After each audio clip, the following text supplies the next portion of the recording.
Salut, j'espère que ton lapinou va bien. Aujourd'hui, j'amène Yuzu et Cerise chez leur vétérinaire et j'en profite pour t'amener avec moi. On va voir un petit focus sur les oreilles des lapins béliers parce que vous me posez toujours plein de questions. Au moins là, on est avec Dr Monge, elle va tout nous expliquer. Allez, c'est parti!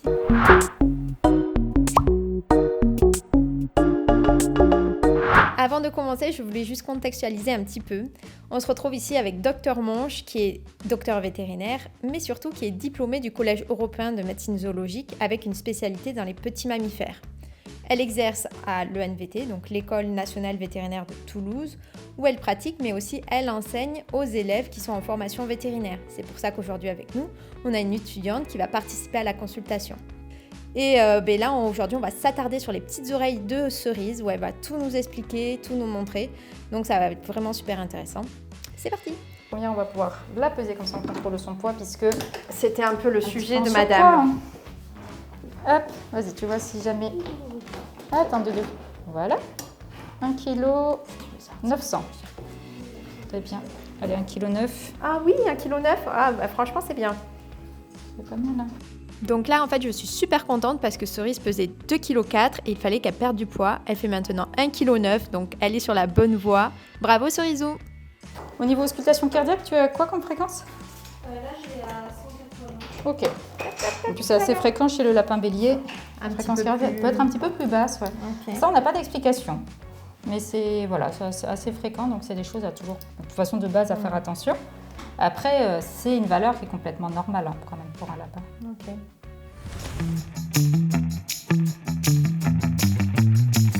Du coup, pour les gens qui ont un lapin bélier à la maison et qui ont peur qu'il y ait des otites, tout ça, qu'est-ce que tu recommandes comme ou suivi vétérinaire, ou est-ce qu'il y a des conseils que tu peux donner, des symptômes qu'un lapin peut avoir? Pour détecter. Alors souvent, ce qui va se passer, c'est que alors déjà, ça va être lors des premières visites chez le vétérinaire. Okay. On va regarder en fait le conduit auditif pour expliquer un peu qu'est-ce qu'on va regarder. Je vais vous montrer sur un petit schéma. Au niveau, en gros, sur l'oreille du lapin, ouais. Donc, sur le lapin, oreille droite, donc globalement, on a un cartilage ici et un cartilage ici qui est complètement, ils sont interconnectés de cette façon. Ouais. Ce qui fait que l'oreille est droite. Chez le lapin bélier, en fait, entre le cartilage vert ici et le principal, il y a un espace de 3-5 mm avec une zone molle qui fait en fait qui est la zone du diverticule ici, qu'on va retrouver en fait quand on plie au niveau de l'oreille, ce qui fait que comme il y a cet espace, l'oreille tombe. D'accord, ok. Voilà. Donc c'est une des premières choses qui fait que du fait que l'oreille comme ça s'incurve, sachant qu'en bas là, en dessous de la zone où ça plie, on a des glandes qui produisent du cérumen naturellement. Et comme ça plie, le cérumen a un peu plus de mal à s'évacuer. Après, selon les conformations de lapin bélier, ce qu'on va évaluer, c'est le degré, ce qu'on parle de sténose du conduit auditif. C'est notre conduit auditif, dans la zone où il plie, au lieu d'être bien circulaire comme ça, au niveau de la zone molle, il va plier. Et ça, on va le voir super bien à la caméra. C'est ça que tu appelles sténose, du coup, c'est le fait qu'il soit plus ou moins ouvert. Okay. C'est ça. En fait, le fait que ce soit sténosé, c'est parce que la lumière, donc l'ouverture, en fait, est réduite. Okay. Et selon le niveau de sténose, en fait, c'est là qu'on peut des fois se retrouver à devoir potentiellement opérer ou alors juste faire des nettoyages. Okay. Cette évaluation-là de la sténose, à la maison, on ne peut pas le faire. Et oui. Il est donc super important de faire vérifier les oreilles de votre lapin par un vétérinaire parce que tout simplement, vous ne pouvez pas voir l'état de ses oreilles à l'œil nu. Concernant les sténoses, les lapins oreilles droites ont généralement un conduit auditif bien rond, contrairement aux lapins béliers qui vont avoir un conduit plus ou moins sténosé, donc plus ou moins fermé. Plus c'est fermé, moins le cérumen peut s'évacuer et à ce moment-là, ça augmente le risque d'otite. Voilà. Parce qu'on a des astuces, on va les regarder. Bon là, on va utiliser la caméra. Sinon, avec des systèmes d'autoscope que je vais sortir juste là. Voilà, avec ce petit appareil qui est fait exprès pour regarder au niveau des oreilles, qu'on va les mettre au niveau du conduit auditif. Comme ça, en fait, on évalue comment est l'ouverture du conduit auditif. Et du coup, là, tu arrives à voir à l'intérieur si c'est sténosé. C'est ça. Okay. On peut voir en fait le degré d'ouverture, qu'on va aller voir en caméra pour vraiment mieux illustrer. Parce que si jamais c'est très fermé, qu'est-ce qui se passe? C'est-à-dire que la partie en dessous va produire du cérumen. Le cérumen va se produire, ne peut pas s'évacuer, donc il va faire sur le long terme une petite boule ici qui est vraiment cette zone en fait entre. C'est ça, exactement, ça s'accumule. Okay. Sauf que au départ, c'est pas grave. Sauf que ça va petit à petit, à force de rester là bloqué, ça va créer une inflammation autour du conduit auditif. Ce qui des fois, c'est des choses qu'on peut sentir, parce que du coup, en comparant au niveau des deux oreilles, on va sentir une zone un peu plus dure. Ok. c'est induré et souvent ça gêne le lapin quand on touche. Okay. Donc ça, c'est déjà des premiers signes qu'on peut détecter à la maison. Et après, sur les autres signes que l'on peut observer, c'est comme ça fait une inflammation, et ben ça gratte. Du coup, le lapin va se mettre à secouer la tête plus que d'habitude. Okay, je vois. Après, c'est quand même assez fréquent que chez les lapins béliers, ils secouent la tête un peu plus régulièrement, parce que ils ont un peu, comme le cérumen a un peu plus de mal à s'évacuer, bah, ils secouent un peu plus la tête pour aider l'évacuation. D'accord, ok. Mais c'est vraiment, on va observer cette différence où on dit, oula, c'est plus que d'habitude. Dans ce cas-là, il vaut mieux voir un vétérinaire pour qu'on puisse évaluer le niveau de fermeture et s'il y a vraiment une inflammation, une infection. Okay. Parce que le souci qu'on a, donc oui, les lapins béliers sont prédisposés là-dessus, parce que du fait de cette anomalie en fin de compte de malformation, cette malformation qui est présente, mais après, ça ne veut pas dire que tous les lapins béliers auront des otites. D'accord, ok. Puisque finalement, c'est pour ça, c'est l'importance de la consultation. On va évaluer le niveau de cette sténose. Parce que si c'est fermé, ben on va comprendre qu'on aura beau mettre des produits dedans, ben ça ne sert à rien, c'est bouché derrière. Donc c'est pour ça qu'on peut se retrouver à faire des chirurgies d'ouverture du conduit auditif. D'accord. Pour réaboucher en fait cette partie-là sur l'extérieur. Okay. Comme ça, le cérumen peut s'évacuer naturellement et on n'arrive pas jusqu'aux complications de l'oreille moyenne ici. Okay. Ça, on a le tympan. Le souci, c'est que sur le long terme, si on a une infection ici, ben en fait, ça peut aller perforer le tympan et ensuite envahir la bulle tympanique. Okay. Et ça, c'est des plus grosses interventions. Et en plus, dans ce cas-là, on ne peut pas récupérer l'audition. Okay. Dans le cas en fait, où c'est bouché, ben, finalement, sur la chirurgie, on va corriger cette malformation, on redonne de l'audition au lapin. Ok, je vois. Je fais juste une petite parenthèse dans cette vidéo pour te rappeler de t'abonner. Et oui, si toi aussi t'aimes les lapins et que tu as envie de tout savoir sur eux, n'hésite pas. Comme ça me soutient et en plus en plus de personnes vont savoir ce qu'il faut bien faire avec un lapin. Dans les autres choses que des fois on peut observer en signe d'alarme, c'est le lapin qui est sourd. Oui. Mais le problème... Elle n'entend pas très bien comparé à Yuzu. Voilà, c'est ça. Et en fait, la question de est-ce que les lapins béliers sont plus sûrs que d'autres ? Bah, oui, puisqu'ils ont cette fragilité au niveau des otites. Donc du coup, ils ont un peu plus de cérumen qui s'accumule, donc forcément, il y a un peu plus de gel. Et si jamais ils ont vraiment sur les une vraie fermeture du conduit avec le cérumen qui bloque un peu, donc oui, ils sont un peu plus sourds. Oui. Voilà. Donc au final, entre l'intérieur et l'oreille qui pendouille, qui capte moins les sons aussi, j'imagine, le combo des deux, c'est... Donc oui, c'est des lapins qui seront un peu plus sourds que d'autres. Et après, bon, c'est sûr que par contre, une fois, si jamais c'est vraiment au niveau de fermeture et qu'on corrige chirurgicalement, il récupère de l'audition. Ça, c'est vraiment des choses que l'on observe où le lapin va se remettre à entendre. Ok, d'accord. Après, en soi, le fait d'être sourd, bon, c'est juste qu'il faut faire attention, c'est des habitudes à prendre, puisque du coup, forcément, le lapin ne va pas nous entendre arriver. Donc, on peut le surprendre un peu plus facilement. Donc, après, c'est des habitudes. Et si jamais si jamais le lapin est complètement sourd, c'est que généralement, il va y avoir une indication chirurgicale, c'est que c'est vraiment trop bouché. Après, souvent, c'est juste qu'on a une baisse d'audition. On le détecte plus tard.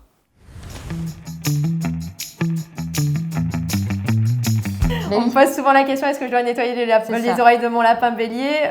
Tant que le veto ne dit rien, en fait, on fait rien. Ça dépend, c'est ça. Parce qu'il y a certains cas où on peut, puisque notamment dans le cas où cette ouverture d'oreille n'est pas trop fermée, on a du cérumen qui a un peu du mal à s'évacuer. Le fait de nettoyer va permettre de liquéfier ce cérumen, ce qui fait que quand le lapin va secouer les oreilles, ça va mieux s'évacuer. Donc ça aide, ça limite cette accumulation. Le problème qu'il y a, c'est que si notre fermeture elle est un peu entre deux, elle est pas mal fermée, il faut savoir que le nettoyage des oreilles, donc on va aller mettre le produit dans le conduit auditif et en fait on masse la base du conduit auditif pour aider à que le liquide se mélange avec le cérumen, que ça devienne liquide. Donc du coup ça puisse s'évacuer. Le problème c'est qu'en faisant ça, on appuie quand même sur ces zones-là, on peut créer une inflammation. D'accord. Donc si on crée cette irritation, cette inflammation, ça va gonfler, sauf qu'on est déjà sur une zone refermée, donc si ça gonfle davantage, on a tout perdu, ça se referme. En plus, dans les cas où on a vraiment une sténose marquée, donc là où le conduit auditif est fermé complètement, en fait, on a beau mettre du produit, ça passe pas. Fermé. C'est congénital. Il y a une malformation anatomique, ça sert à rien. Donc avant tout, on va chez son vétérinaire. C'est ça. Il contrôle les oreilles. Lui, il vérifie que le conduit est ouvert ou pas, si c'est sténosé ou pas. Et ensuite, il nous conseille où on fait un petit nettoyage. Et il faut savoir que malheureusement, malheureusement non, c'est juste que c'est des choses quand même importantes à réaliser avant. Si jamais on se retrouve sur une indication de chirurgie, quand on a cette malformation, généralement on conseille de faire un scanner. avant pour évaluer, puisque le souci qu'on a, c'est comme le conduit est fermé, avec notre appareil, oui, là, tu ne vois pas rien, tu ne vois rien derrière. Voilà, et on ne voit pas le tympan. Et le problème, c'est que des fois, même si le lapin n'est pas très âgé, on peut déjà avoir un envahissement de la bulle tympanique, qui est l'oreille moyenne, et ce n'est pas la même intervention. Et on ne peut pas le voir, et on n'est pas du tout dans la même procédure, et ce n'est pas des choses qu'on peut voir facilement en cours d'opération. Ça se prévoit avant. Donc c'est pour ça qu'on conseille vraiment de faire cet examen pour s'assurer qu'est-ce qu'on doit faire comme chirurgie derrière. Et du coup, quand on conseille la chirurgie au niveau des oreilles, ça va être sur des lapins qui ont des otites un peu à répétition ou pas forcément, c'est en prévention même? Ça peut être en prévention. Dans le cas chez le jeune lapin. Alors, c'est rare qu'on opère avant 1 an pour qu'il ait terminé vraiment toute sa croissance à la conformation de l'oreille. Mais si jamais on regarde l'oreille et que c'est fermé comme ça, on l'opère en prévention avant qu'il y ait une inflammation. Et une surinfection, puisque le souci qu'on va avoir, c'est que si on a cette inflammation, cette infection, la cicatrisation derrière est plus difficile. La chirurgie est un peu plus, ça peut faire un peu plus mal au lapin. Donc, et en prévention, ça cicatrise très rapidement, il n'y a pas de souci. Donc dans les cas où c'est fermé complètement, on peut opérer avant. Dès le début. C'est ça, parce que c'est des lapins qui assez tôt, dès 4 ans finalement, peuvent avoir déjà l'envahissement de la bulle tympanique. D'accord. Et là, c'est des chirurgies où on atteint, c'est de l'os ici. Et ça nécessite de retirer des bouts d'os. Et donc, si l'os est infecté, on ne peut pas tout retirer. Et donc, il y a plus de risque de récidive. Tandis que là, si on corrige, normalement, c'est géré. Voilà. Donc, c'est sûr, ça reste quand même sur des bonnes interventions. Et puis après, des fois, si le lapin est entre deux, ce qu'on va conseiller, c'est des contrôles. Ça va être, si jamais on peut se dire, on peut tenter de faire du nettoyage, on nettoie. Par contre, on se revoit. C'est-à-dire qu'on surveille, on essaie d'adapter. Alors, jamais des nettoyages tous les jours, puisque ça va être trop fréquent. Il faut qu'on trouve en fait le juste milieu entre on arrive à liquéfier ce cérumen sans créer d'inflammation. Voilà. Donc des fois, ça va être des choses, on va faire peut-être 1 fois ou 2 fois par mois. Voire même un peu plus. Sur des lapins, il y a besoin de faire que tous les 2 mois. Et après, on contrôle. Souvent, on se revoit soit au bout de 3 mois, soit 6 mois. On recontrôle les oreilles sous contrôle soit avec un otoscope, soit une caméra, pour savoir si on n'est pas trop inflammatoire et si ça suffit. Ok, trop bien. Pour retirer le cérumen, ou alors au contraire, malheureusement, on a une infection qui s'est développée. Là, c'est voilà. Donc c'est pour ça que finalement, c'est vraiment une problématique des lapins béliers. Oui, des lapins béliers. Voilà. Est-ce qu'on peut parler d'hypertype du coup au niveau des lapins béliers? Ça va dépendre des béliers. Voilà, parce qu'en effet, il y a différentes catégories de lapins béliers. On a les béliers nains. Il y a les mini-lopes. Les mini-lopes, qui n'est pas encore une appellation qui est complètement reconnue en France au niveau de la Fédération française de cuniculture, qui dérive, parce qu'il faut faire attention, on a plusieurs mini-lopes. Il y a des mini-lopes en souche américaine et des anglais. Normalement, nous en France, on est plutôt sur des origines anglaises. Par rapport à la sélection, c'est des vrais. Alors là, on est sur une sursélection de lapins où on a vraiment une petite tête toute ronde. Pas de les nez, oreilles, c'est ça. Il y a vraiment plus de cavité nasale. Les oreilles qui sont un peu plus courtes. Là, on est sur du bélier nain, mais c'est après en bonne chair. Voilà, parce qu'on va retrouver, on a les béliers français. Il y a de tout. Mais bon, faut savoir qu'en lapin de compagnie, finalement, on a très peu vraiment sur les vraies races. On va plutôt se baser sur la morphologie. Donc les mini-lopes, ils ont souvent les oreilles un peu plus petites, ce qui fait que c'est des lapins qui vont être un peu plus à risque, donc d'otite, également de rhinite, puisque le nez est réduit, donc il y a moins de muqueuse, donc moins de protection, donc plus de risque, et également dentaire, parce que comme la tête est toute ronde, toute boule, du coup forcément les dents, le lapin a la particularité d'avoir toutes les dents qui poussent, si elles sont un peu déviées, ça fait des maladies dentaires plus tôt. Donc c'est pour ça que chez les mini-lopes, pour le coup, on peut parler d'hypertype. D'accord. Parce qu'on a vraiment, ça commence à venir. Alors ça a été pas mal reconnu. Souvent, les Anglais sont un peu plus en avance que nous sur le bien-être du lapin. Et c'est déjà pas mal reconnu en Angleterre. C'est ça. Qu'on est vraiment sur une sursélection. C'est un peu l'équivalent du bulldog. Finalement. Avec le nez aplati. Voilà. C'est une race qui est dite brachycéphale. Parce qu'en fait, c'est complètement écrasé. Donc, en effet, les mini-lopes, on est dans des hypertypes. Oui, c'est un lapin plus à risque. Après, ça ne veut pas dire que d'office, il y aura des problèmes.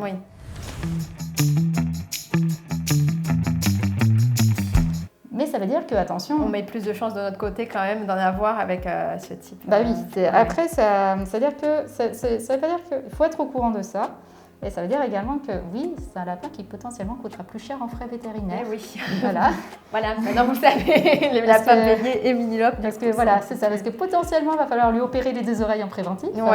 Faire attention au niveau du nez, parce que s'il n'y a pas de chance et qu'il attrape une bactérie assez résistante, ça va faire des rhinites à répétition. Voilà. Donc, il faut savoir que oui, il y a plus de risques. Et des contrôles réguliers pour s'assurer que tout va bien au niveau ça. du dentaire. C'est et, ça. Ouais, ok. Et après, sur la question, parce que sur l'espérance de vie du lapin, donc globalement, sur un lapin, on a une espérance de vie autour de 10 ans. Ouais. Puis on a de plus en plus de lapins qui atteignent 10 ans, voire 11 ans, 12 ans, mais ça commence à être plus rare. Ok. On en a un peu moins. Les lapins béliers, c'est difficile de dire. Parce qu'on a des fois l'impression que c'est des lapins qui vont être vieux un peu plus tôt. Ok. Mais alors, c'est vrai que dans les cas où, notamment sur ces anomalies, n'ont pas été détectées avant et qu'on les détecte assez tard, Oui. où on a déjà l'envahissement de la bulle tympanique, Oui. donc forcément, ouais, ça peut réduire un peu. Oui, c'est des problèmes de santé, Voilà, c'est ça. forcément. C'est qui ça. vont- Parce qu'après, c'est vrai que j'ai quand même l'impression d'avoir plus facilement sur du 11 ans, 12 ans des lapins plutôt oreille droite Ouais. que du lapin bélier. Ok. Mais ça ne veut pas dire que Oui, c'est ça. ton constat, mais c'est pas forcément une généralité. C'est ça, complètement. Faut pas. Parce qu'après, c'est quand même un lapin qu'on voit de plus en plus. On est à peu près en moitié-moitié. Ah oui, t'as à peu près moitié-moitié. Oui. Ok. Entre les lapins oreille droite, lapin bélier, c'est du moitié-moitié. Avec des fois, il y a. Alors, c'est plutôt les Anglais qui ont une tendance à avoir plus de bélier. Oui. Nous, il y a quand même encore les deux, mais c'est vrai qu'il y a certaines affections, les oreilles. Ouais.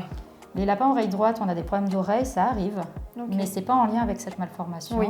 C'est généralement en lien avec, pas de chance, c'est suite à l'adoption, une petite rhinite, Ouais. où il y a une infection du nez. Ok. Et en fait, il y a une communication entre le nez et l'oreille moyenne, là, cette bulle. Oui. Ce qui fait que si on a une infection qui D'accord. persiste Et sur ouais. une mauvaise bactérie, ça peut remonter. Jusqu'au niveau de l'oreille, du coup. C'est ça, Ok. exactement. Ok, je vois. Hein, Bah, elle est Bon, on toute va regarder sage, tes oreilles. cette petite cerise. on va regarder tout ça. Vas-y, tu peux mettre cerise en burrito. Ça, on va les regarder. Donc là, c'est le même principe, sauf qu'on a une caméra. Donc ça permet d'évaluer en direct. Et après, on fera la comparaison. Qu'elle n'a pas oreille droite. Parce que là, on voit bien la différence. C'est chouette. Sur ça, c'est bien. Donc là, on aligne au niveau de l'oreille. Et en fait, là, c'est le... Ah oui, on voit bien du coup Là, on voit déjà que le c'est sale. cérumen. Ouais. Il y a toujours le cérumen. Oh Et en fait, ce qu'on voit... Cerisou. Alors là, on voit pas très bien parce que j'ai le cérumen devant, mais Ouais. le conduit est pas rond. Alors je vais juste le nettoyer pour retirer ce petit bout de cérumen. Ouais. Et après, comme ça, on pourra mieux voir derrière. Là, pour l'instant, à première vue, il n'y a pas de signe d'inflammation. Là, le cérumen n'est pas du tout du cérumen macéré. On voit avec cet aspect jaune, Ouais. qui est normal. Donc c'est juste un cérumen qui est plus ou mal à s'éliminer. On va juste nettoyer un tout petit peu pour mieux voir derrière. T'as les oreilles sales, biche.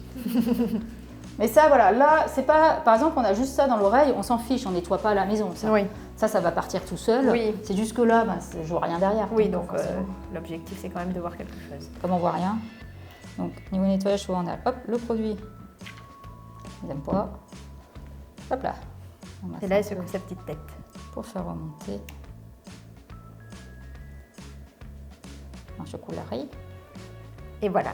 Donc là, on voit l'ouverture du conduit auditif. Donc on a des petits bouts de cérumen un peu plus blanchâtres là-bas au fond qui a du mal à s'évacuer. Donc on voit que là, c'est impossible d'aller voir jusqu'au tympan, Ouais. mais on a quand même une ouverture. C'est juste que c'est un peu écrasé. Ouais. Donc voilà, et puis après on voit qu'il y a des petits débris un peu par-ci par-là. Bon, en plus là, comme j'ai mis un peu de liquide, voilà. Ça c'est humidifié quoi. Mais bon, on voit que c'est pas complètement bouché, il y a des petites choses par-ci par-là dans l'oreille qui doivent partir tranquillement. Et puis là, on a quand même l'ouverture est plutôt correcte. Et là, Ok. forcément, si je fais comme ça, c'est la zone molle, donc on voit que j'écrase complètement. Ah oui, en le effet, on voit bien. Voilà. Et il y a eu un peu de, forcément, le... De jeu, quoi. Voilà. Comme j'ai mis un peu de liquide. Voilà. Donc là, on est quand même sur une ouverture qui est pas trop mal de l'oreille. Ok. C'est-à-dire que si jamais il y a un peu de cérumen qui s'accumule, c'est quelque chose où on peut faire potentiellement un nettoyage peut-être tous les 3 mois, mais pas forcément plus, D'accord. parce que ça s'évacue. Et sur l'autre côté, mais on voit que c'est un peu écrasé. Voilà. Oui. Vous voyez là, Oui, le conduit c'est n'est pas rond, on le voit rond. bien. Ouais. Ça devrait être rond. Et ça l'est pas. D'accord. En fait, c'est la zone molle et forcément, si je fais ça, j'aplatis. Et puis, j'ai un peu de cérumen que je repars avec. Et du coup, il y a des lapins qui l'ont totalement fermé, plus ou moins ouvert. C'est ça. Ok. C'est ça. Là, on est sur une sténose qui est dite modérée. Ok, c'est Parce entre qu'en deux, fait, quoi. c'est ça. Ok. C'est présent. Mais il n'y a pas d'indication chirurgicale. Ok.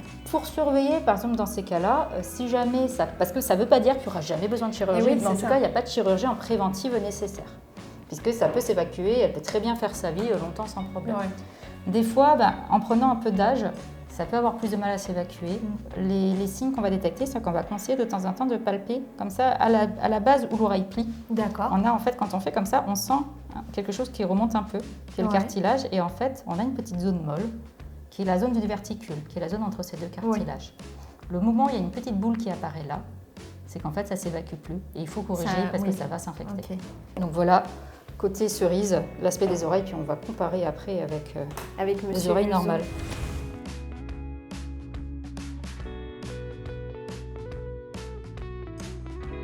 Donc là, les oreilles sont pas mal. Hein. Ouais. C'est plutôt une bonne conformation.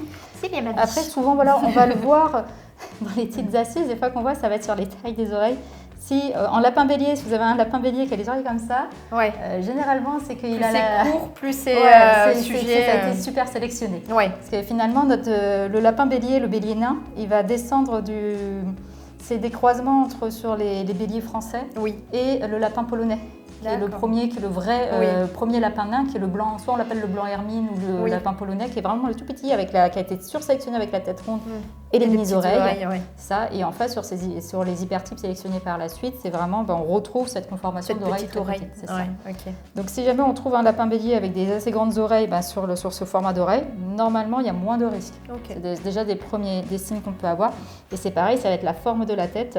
Donc sur les vrais, en fait sur les mini-lopes et tout ça, le nez souvent s'arrête ici. Oui, la tête est beaucoup. Et en fait, on a même des fois un petit renfoncement comme ça, le nez qui se renfonce un petit peu. Okay. Et là, forcément, on sait que il y a plus de risques. Ça ne veut pas dire que faut le condamner d'office, pas du tout. Mais de savoir que oui, c'est un lapin. Vigilant. Voilà, il va peut-être falloir faire des choses derrière et puis pour éviter d'avoir plus de problèmes.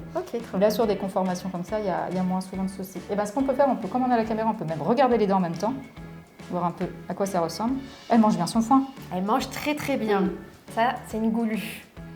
Elle mange tout. C'est bien. Yuzu est beaucoup plus compliqué. Je vais se nettoyer le petit embout et puis on va regarder les dents. En gros, le principe, donc on contrôle d'abord au niveau des incisives que ce soit bien aligné. Donc on a bien les incisives ici juste derrière. Donc ça, c'est pareil, c'est les premiers signes sur les hypertypes. Donc là, ça mastoque. Là, on voit la petite langue. Là, on voit une petite dent ici. Donc ça, c'est les molaires en fait. C'est ça. C'est les prémolaires, c'est ça. C'est les dents jugales.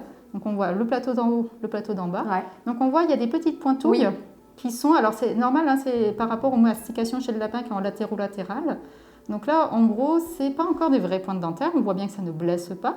On a toujours la deuxième ici, elle est un petit peu décalée en haut. La petite deuxième qui a l'impression d'être un peu plus décalée que les autres. Mais c'est normal chez le lapin. Donc là, c'est juste de la surveillance. Il est possible que plus tôt, elle n'avait pas eu une très bonne alimentation. C'est possible. Voilà. Après, si ça se stabilise comme ça, si ça ne bouge pas et que ça ne fait pas plus de pointes, c'est nickel. Il faut savoir qu'avec ce système-là, on voit bien qu'on ne voit pas. On voit les deux premières dents, globalement, mais on ne voit pas du tout au fond. Ça ne sert à rien de s'acharner d'aller voir au fond. Donc si jamais on a le moindre doute sur des soucis dentaires, c'est pour ça qu'on se retrouve obligé d'aller souvent anesthésier. Pareil, on va voir l'autre côté. Hop, voilà, avec les petites dents. Donc là, elle mastique un peu plus de ce côté, parce que là, on voit que on voit bien la différence. Il y a un peu moins. Donc il y a un peu une asymétrie de mastication. Mais tant que ça ne blesse pas, c'est de la surveillance. En gros, après, la fréquence de surveillance, c'est au moment des rappels vaccinaux. Il n'y a pas besoin, là, ça blesse pas. Une fois par an ou 2 fois par an, ça suffit. Exactement. Donc là, c'est de la surveillance, je pense, parce qu'elle a des séquelles de ne pas avoir eu une bonne alimentation. Dès le début. Donc elle a dû décaler un petit peu. Ce qui peut être intéressant, c'est à surveiller. Parce que notamment ce côté, il y avait un peu. Après, ce côté est assez ouvert. C'est que des fois, chez le lapin bélier, le fait de mastiquer plus d'un côté que de l'autre peut être signe d'une gêne au niveau de l'oreille. D'accord. Parce qu'en fait, le conduit auditif et la zone du tympan, tout ça, est très proche de. Hop, ça va ici, jusque là. Et en fait, là, on a l'articulation de la mâchoire. D'accord, ok. Donc, quand on a une inflammation, ça gêne un peu. Ça fait un peu tendance mal à décaler. Après, là, par rapport à l'aspect, tout ça, et de ce qu'on voit au niveau des oreilles, c'est moins probable. D'accord. Mais c'est vrai que ça peut être des signes, des fois, qu'on peut observer. Mais là, on sent, au niveau palpation, on sent bien toute la zone et il n'y a vraiment aucune induration associée. Ok. Là, je pense que c'est plutôt sur l'alimentation. L'habitude qu'elle a pris d'avoir... Donc, c'est de la surveillance. Ok. On va surveiller ça. Mais il n'y a pas besoin, c'est juste bien manger du foin.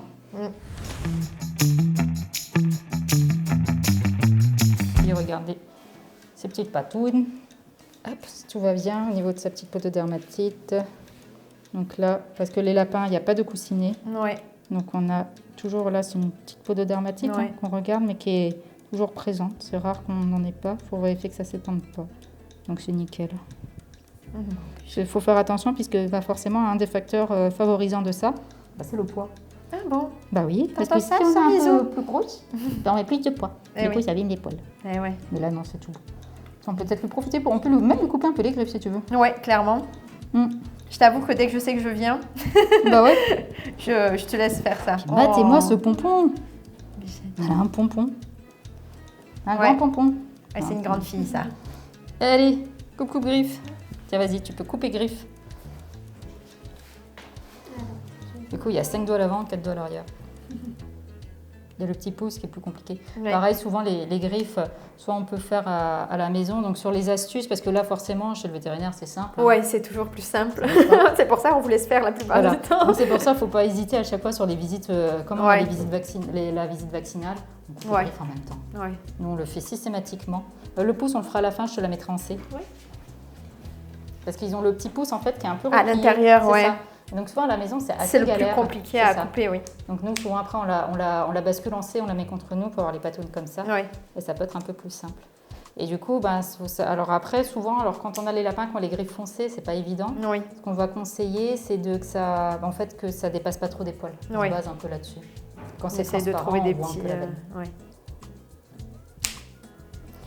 Allez, on bascule.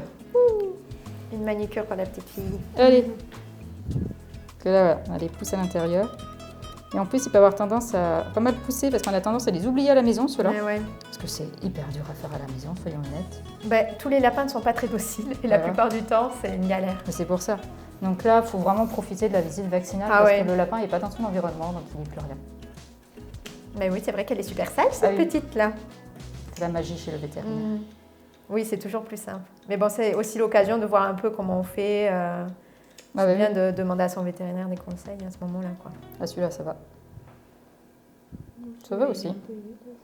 C'est plus souvent les pattes avant. Non, pas ma patte. C'est moins souvent les pattes arrière. Voilà, ouais, ça va. Nickel. C'est bien, Michette. Un petit lapin qui va bien. Voilà. Trop bien. J'espère que cette vidéo avec Dr Monge t'aura plu. Si c'est le cas, n'hésite pas à me mettre un petit commentaire, un pouce en l'air et on s'abonne. On se retrouve très vite pour une prochaine vidéo. Ciao, ciao!